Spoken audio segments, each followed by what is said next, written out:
topics faith, family and freedom in Cuba, Belgium, Brazil, Congo, UK and all over the USA to crowds from 14 to 40,000. International leadership speaker, trainer and coach. Author of Learn to Raw Leadership, Attitude Hack, Live a More Excellent Life, 5 Battle Strategies of a Victorious Warrior. 2021 President's Lifetime Achievement Award recipient.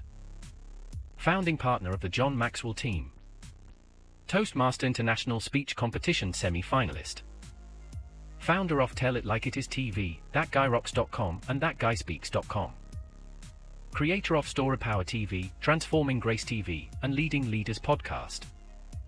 Producer of 4 TV programs and podcasts for Liftable TV and World Trumpet Television as well as multiple social media channels. Please help me welcome J Loren Norris. One word. There is one word that Gen Z and millennials, they absolutely love it. And some people have started to adopt it. But this one word makes Gen X people absolutely insane. One word. You ready? Whatever. That's what we're going to talk about in this episode of Leading Leaders. Stay tuned. Subscribe now for access to our extensive media library of leadership lessons promoting faith, family, and freedom. Begin your personal growth plan at StoryPowerAcademy.com for leadership development and communication skills training. Subscribe now for... I'm J Loren Norris with Leading Leaders Podcast, and if you have ever, as a parent, as an employer, as a team member, had somebody look at you after a long explanation or a very intense conversation or even just an assignment, and the reply to you is, whatever. That dismissiveness, that I really don't care what you have to say, that I'm moving on with my life and I don't care if you go or not, kind of attitude is absolutely infuriating. It's disregard, it's disrespect, it's whatever. Now, I would say in a relationship, it's tantamount to I'm fine, or nothing is wrong, or it's not you, it's me. Because it's just so disingenuous, but it's also dismissive and disrespectful. And it just kind of pushes you out of the way as a leader to say, what you have to say, what you think, what you feel, I don't care. I'm not in on it at all. And the challenge we have as leaders is that that's one of probably 100, at least a dozen attitudes that are chief in the workplace that as leaders we've got to identify, we've got to root out the source of those attitudes, and then we've got to do something to redirect them, because attitude by itself, number one, is the most contagious thing that I know of. In my opinion, in my experience, I tell people this all the time, attitude is more contagious than a common cold. So if you've ever dealt with a common cold in the workplace, usually happens on Monday, right? Somebody comes down with a little, and by Tuesday, 5 people have it. And by Thursday, you're in the office by yourself. Probably because you like have an office with a closed door and everybody else is around the coffee shop and the break room and everything else. And they're kind of sharing it with each other. And so you know how contagious a common cold is. And the only thing more contagious than a common cold is an attitude. Now, there's a good side and a bad side to that reality. Here's the good side. A good attitude is more contagious than a common cold.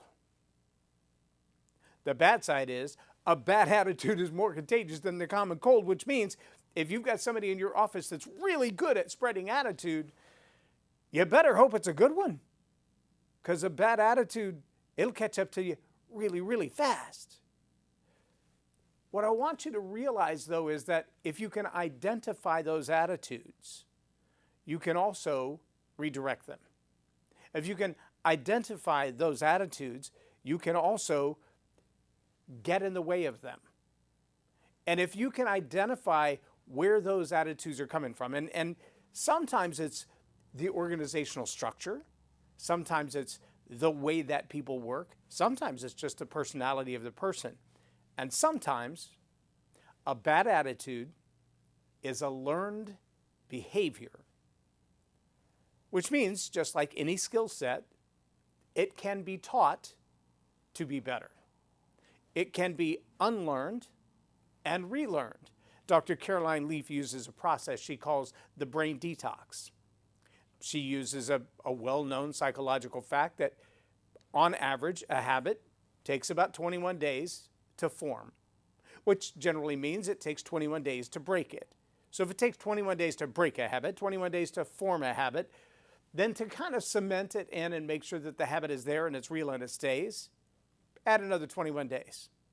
So in Dr. Caroline Leaf's brain detox cycle, what she calls the neurocycle, 63 days, which means, generally speaking, in about 2 months, if you have successfully identified the bad attitudes in the office, and I don't really mean, although there's practical, pragmatic truth to it, what I don't mean is you have to identify the people who have a bad attitude.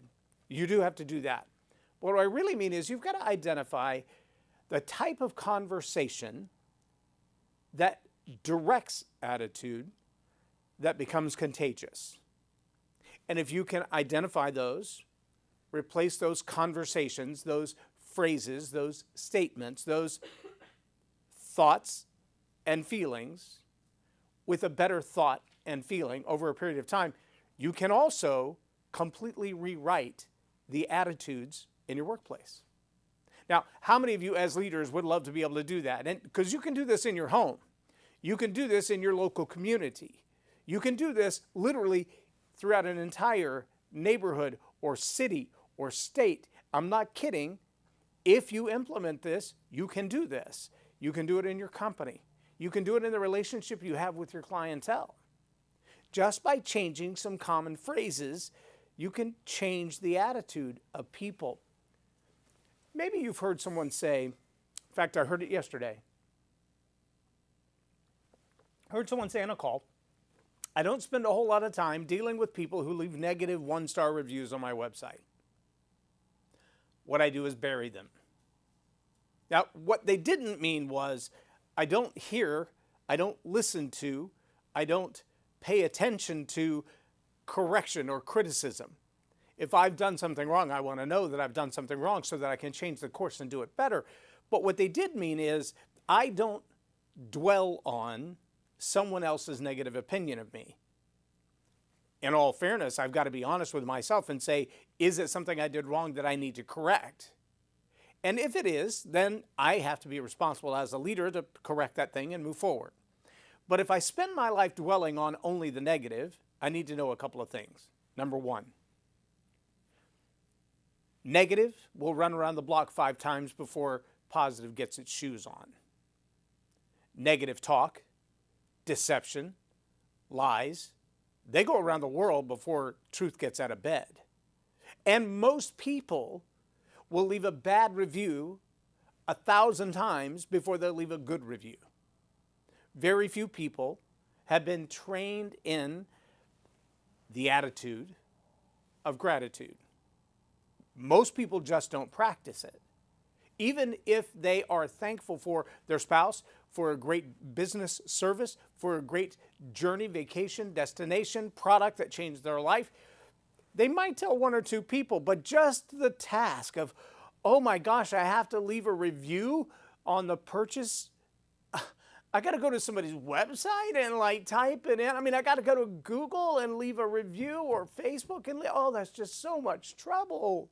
I mean, yeah, it saved my life, or yeah, their books or their ministry saved my marriage, or yeah, that was a great time, but it's just too much trouble. And because we know that's true, what that means is we're much more likely to get negative reviews, negative feedback, 1-star reviews on our website, negative commentary in the office place. It's just more common. So how then do you beat it? Well, you don't just ignore the 1 stars. You just do all you can to outperform, to over-deliver, so that you have as many 5-star reviews as you can possibly muster. And rather than the tit-for-tat argument with someone, if you can make a reconciliation and say, oh my gosh, I saw your review, it looks like we missed that, can we fix that for you? Once you've done that, you can ask them honestly, hey, You took the time to do the negative review. Did we satisfy your curiosity? Will you do the positive review? Would you mind editing your own review that you left out there for the world to see about our quality of service? Have we satisfied your needs so far? That's one way to deal with it. The other is just to say, I'm going to continue to strive to do better and better and better and better and better until we have so many positive reviews, you can't even find the negative ones. That also means you spend a whole lot less time dwelling in the negative, because the negative is contagious, just like the positive is contagious. Now, let me ask you, in your workplace, have you ever heard, and I'm working from my handy-dandy notebook called the Attitude Hack. This comes from the book. It comes from the course. Attitude Hack is actually a course on Story Power Academy. And so we've got these really cool tools that we make available to our customers when we're training this content. So I'm going to work from this today and give you a little bit of, over the next few weeks, we're going to go, at least in the next few episodes, we're going to go a little bit deeper into what this is. But on today's episode, I'm going to give you, in fact, we have a cool tool. You're probably not going to be able to see this well enough to use the QR code. If you could, use the QR code. Go ahead. It'll give you a free copy of the team commentary. So the team commentary is it's a list of things that maybe you've heard them around your office. Maybe you've heard them in the workplace. Maybe you've dealt with them in your own imagination. You've actually said these things out loud and thought, wow, do I really think that way? What you think about how you feel and how you feel about what you think, those two things together, that's an attitude.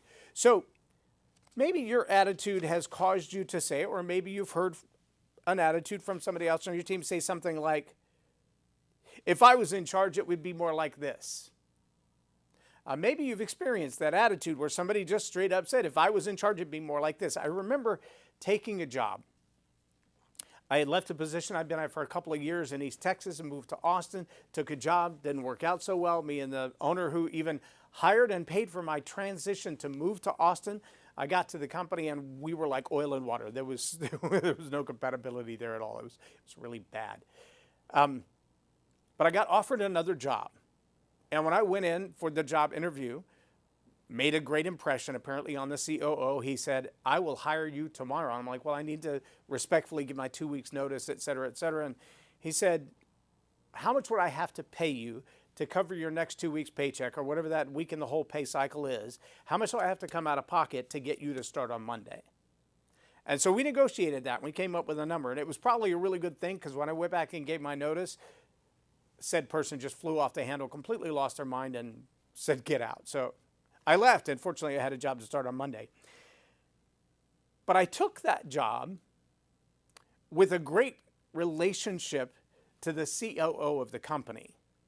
And when he put me in my spot, he said, you're going to be taking over as a store manager, but before you get to that store manager, I need you to understand the inner workings of everything we're doing. So I'm going to put you at another store, and I'm going to have you work under the regional guy so that he can train you the way he wants things to be done, and that way you'll be able to function in the team well. Great. So I went to the other store, worked there for a few weeks, and then it was time for me to go to the store I'd been hired for. Well, I walked in the door of the store that I was hired for, and there was a young guy behind the counter, and he had been there for about 1.5 years. And when the other manager was released, he was thoroughly convinced there's going to be a day that this is going to be my store. And so when I walked in, he was like, who are you? Why are you here? The regional guy had not made the introduction yet. And so there was a series for about 4 months. It didn't matter what decision I made. I heard that phrase. If I was in charge, it would be more like this. And finally, I just blew up. I said, but you're not in charge. And there's a reason you're not in charge, because you don't make good decisions. If you were in charge, you would have done that. And that would have been a disastrous result. That's not a good thing. We butted heads for a long time until finally he just defiantly refused to do things, or he would say, I would do that if it was in my job description. Have you heard that phrase? Yep, that's right here on the team commentary. Why? Because it's a common thing. See, these common phrases, they become part of the everyday conversation in your workplace. They get repeated over and over. And trust me, when you have someone on your team who's willing to say things like, well, if it was in my job description, I would do it. one of his little things that's not in my job description is we would get people, because we were 8 blocks from the state capitol. We'd have people come in and they're like, I need 500 copies of this in color by tomorrow morning at 7 o'clock. And we're like, well, we close in 12 minutes. We don't have a copy machine on the planet at the time that can make 500 color copies in 12 minutes. Can't be done. So we open at 9.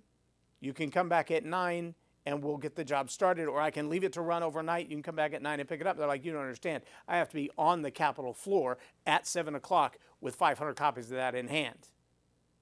Or you don't understand. We close in 12 minutes. Can't be done. We don't open till 9. You can't get it before then. And so what happens? Well, if you want to keep that customer, you make exceptions. And I would turn to him and I would say, hey, are you willing to stay and run these 500 copies? Really, all you're going to do is make sure that they get running and there's no paper jams. Get them going through the machine. Maybe you have to stay an hour overtime. If you're okay for that hour overtime, that'd be awesome. I'll come in at 7 and open the store early. I'll be here 2 hours early to make sure they get what they need. Sure enough, I get there at about 6:45. Not one copy run yet. Not one. And what was the answer? Well, if that was in my job description, I would be glad to do it. Well, it was, and you agreed to, and you didn't. But see how this negative attitude and this phraseology, that what you need to understand is that these things in these team commentaries, they're common comments because they're common beliefs, because they're core values of the individual. And if the individual says, well, I don't have to do that, you can't make me do that, I'm not responsible for that, whatever. They're going to do what they want to do. And they're being clear about it. They're already expressing it. Maybe you've heard some of their comments like this. If so-and-so would do X, I could do my job better. Whatever it will be, will be. I remember in the time that I was in the military and time that I worked with other people who were still in the military, I heard this phrase all the time, it's good enough for government work. I'm not even sure I want to know what they mean by that, but I heard it so often, I can tell you what the result was. What it meant was, we're perfectly okay with cutting quarters because nobody's going to hold us accountable, anybody. Nobody will come back and go, did you do the job right? Did you do it under budget and on time? No, they don't care. They just kind of do whatever because nobody's going to hold them accountable for how many children are in that daycare. It's never going to come up. How about this one? I will do exactly as much as I have to do until I get the raise, the promotion, or the recognition that I deserve. A little bit of attitude with that one, wouldn't you say? How about, I know you can accomplish anything you put your mind to. Now, wait a minute. That's a little different direction, isn't it? That's a little different attitude, isn't it? But how often have you as an employee, as a team member, wish that there was somebody in the organization, maybe a peer, maybe a supervisor, maybe a boss 2 or 3 levels up, that honestly believed in your ability to do more than they'd task you to do? And I don't mean to dump more stuff on you to get done, but somebody who looked at you and said, I really think you're more capable, more competent than we've even asked you to do. I think you could perform at a higher level. I think you have promotion potential within you. Wouldn't it be nice if the people you worked with said things like that to you and about you? While you're answering that question yourself, because there was probably, I'm just guessing, a knee-jerk reaction to go, well, yeah, it'd be nice if people around me believed in me. It'd be nice if the people that I work for saw me as praiseworthy, promotion able. Yes, I would love that. Let me ask you the question, do you tell the people that work with you and for you, I see great potential in you? That's a tougher question. Again, because it's natural for us to be negative and comparative. It's easier to be negative and comparative than it is to be positive and promoting someone else. It takes discipline. It takes real discipline, not just to be grateful, but to lavish praise on others. One of the things that I learned when I coached the Dale Carnegie program is that expressing lavish praise for someone else is hard, but it's one of those golden rules. And if you master that, how to win friends and influence people, that becomes a whole lot easier. What are they going to do? Fire me? Well, maybe, but chances are That's the attitude in the entire workplace. I've got seniority. I've got tenure. You can't hire me because of whatever reason, gender, race, ideology, religion, religious background. You know, all those equal opportunity employment things that not only did become a hiring burden in some cases, but they become you can't fire them no matter how bad, how irresponsible, how incompetent, how derelict they are. You have to keep them because, well, firing them would be a bigger problem. Then you get that attitude. What are they going to do? Fire me? And so I hope you're catching on. There's like 30 of them on this list. If you download the list, then you'll have all of them. But let me throw a couple of them in their place. Because, see, I also have this little checklist right here in my book. Again, this little checklist is actually in the book. And if you go to the download, you can get it. If you couldn't take that QR picture from the live podcast, on the edited version, which will be on Spotify and OBBM Network, I'll actually put it on the screen. So if you watch it there, then you'll have it. And if not, send me a direct message and I will give it to you, because it also comes with this little checklist. And so from the list of attitudes, we have some common attitudes that are directly tied to these common phrases. And so if you have the free team commentary and you have the free common attitude checklist, you might see things like this. So if you heard these 3 phrases in your workplace, it is what it is. Whatever will be, will be. Good enough for government work. See, those 3 phrases, that common conversation around the coffee shop, around the workplace, in the break room, or around the smoking pole, wherever it is they go to light up these days. Those phrases are contagious, they're destructive, and they're indicative. So in my research, my work, a lot of this is anecdotal. A lot of this is, there is no clinical double-blind study, let me put it that way. But I've spent a lot of time around people, studying a lot of people, and studying a lot of different ways of communicating and psychology of humans. And I summarize those kinds of phrases like this. This is an attitude of resignation. And I don't mean they're going to turn in the resignation and leave tomorrow, but maybe you've heard it said, many people died 20 years ago, they're just not in the grave yet. Or they've been in the process of quitting for years now. Or quiet quitting. See, quiet quitting and the attitude of resignation are so closely tied, they may be 2 strings of the same braid. When you understand that that attitude is now working in your workplace because you're aware of phrases, awareness of attitude is like a must in the toolbox of the leader. If as a leader you can't pick up on attitudes in your workplace and kind of categorize them and go, oh, I see how that could be a problem. If you're not adept at doing that, skilled at doing that, alert to doing that, the result will be that these attitudes permeate. And sometimes they kind of shift in their phraseology a little bit. Then maybe they won't say, well, it's good enough for government work, but they'll go, yeah, that's what you're getting out of me. Okay, same kind of attitude, same kind of result. So here's what happens. Here's the impact of the attitude of resignation. When you start hearing those people use phrases that sound like quiet quitting, sound like I left the job years ago, but I'm still getting a paycheck. When you hear those kinds of phrases, here's the impact. Status quo dominates. Nothing changes. Change reluctance prevails. You read the book, Who Moved My Cheese? Yeah, it really does demonstrate how people dig their claws in even when change could make things better, even when change could mean a pay raise, even when change could mean a better position in the marketplace, greater opportunity, more promotion, more depth and sustainability to our company. When the attitude of resignation is already set in, changing that attitude is essential.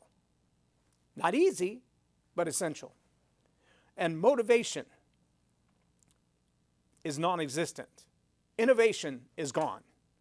People who've already resigned that, you can't fire me, it is what it is, it's good enough for government work, whatever will be, will be. People who operate with that attitude, they don't want to innovate, They don't want to change. They got no motivation. They literally show up, punch the clock, put their feet up and cross their arms and do as little as possible, if anything at all. And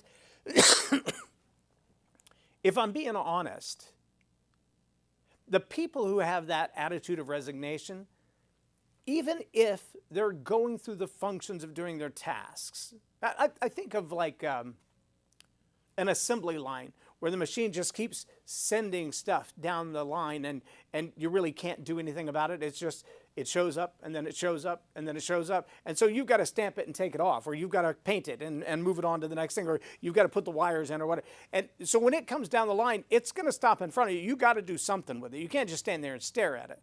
So resignation might not look like, I'm just going to cross my arm, put my feet up and not do any work. But it probably, at a minimum, means it's going to be very shoddy work, cutting all the corners that I can. I'm not going to complete it to the highest level. I will not be doing this in excellence. How do we know? Well, because if I switch over here to the positive, to the contrast, there's actually one on here called the attitude of excellence. And you might hear phrases, they're rare, but they do exist. Phrases like, let me try that again. I believe I can do better. Wait, what? Where do you hear that kind of phrase? You hear that from someone who operates with an attitude of excellence, where good enough is not good enough. They want to be better than good enough. They're not okay with, yeah, I got it done. They're really deeply, passionately driven to make sure that what they do is the best they can deliver. Now, that does not mean perfection, but it means I'm going to try as hard as I can. So what does the attitude of excellence look like in the workplace? What kind of impact does it have in your environment? Well, the attitude of excellence demands discipline. It demands diligence. It demands determination. And it drives dignity. See, when somebody operates with excellence, it's not a narcissistic, look at me, put up my own flag kind of thing. Excellence often increases the value of the entire workplace. It changes, it's an elevating attitude, it changes the way things get done, but it's almost never done in a way that puts somebody else down to make me look good. See, there's some competitive attitudes, and we talk about those as well. There's some competitive attitudes where my job is to make me look good, and I will step on anybody in the process to do that. Whatever I've got to do to elevate my head above everybody else, I will do that. I will climb the ladder if that means there's dead bodies under it holding it up.